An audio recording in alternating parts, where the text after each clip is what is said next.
একটা সাধারণ সকাল। প্রতিদিনের মতো শিশুরা স্কুলের ব্যাগ কাঁধে নিয়ে ছুটে গেল স্কুলের পথে।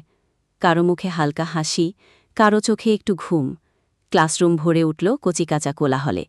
শিক্ষক শিক্ষিকারা পড়াচ্ছেন, কোথাও আবৃত্তি, কোথাও অঙ্কের হিসেব। সময় গড়িয়ে দুপুর। কিছুক্ষণের মধ্যেই ছুটির ঘণ্টা বাজবে। সবাই অপেক্ষায়, কে কোথায় খেলবে, চিপস কিনবে, এইসব ছোট ছোট আনন্দের পরিকল্পনা মাথায়। ঠিক তখনই দূরে আকাশে একটা বিকট শব্দ। কেউ বুঝে ওঠার আগেই আকাশ থেকে একটা বিশাল বিমান নিয়ন্ত্রণ হারিয়ে নিচের দিকে ধেয়ে আসছে। নিমিষেই নিস্তব্ধ হয়ে গেল। সেদিনের মতো আর কেউ বাড়ি ফিরল না।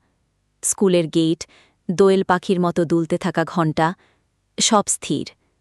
মা বাবারা ছুটে এলেন। কেউ সন্তানের নাম ধরে ডাকছেন, কেউ মাটিতে লুটিয়ে পড়েছেন। একটা শহর যেন শোকস্তব্ধ। ছোট ছোট সাদা কফিনের সারি, যে শহরে আর কখনো পূর্ণ হবে না স্কুলের মাঠের কোলাহল।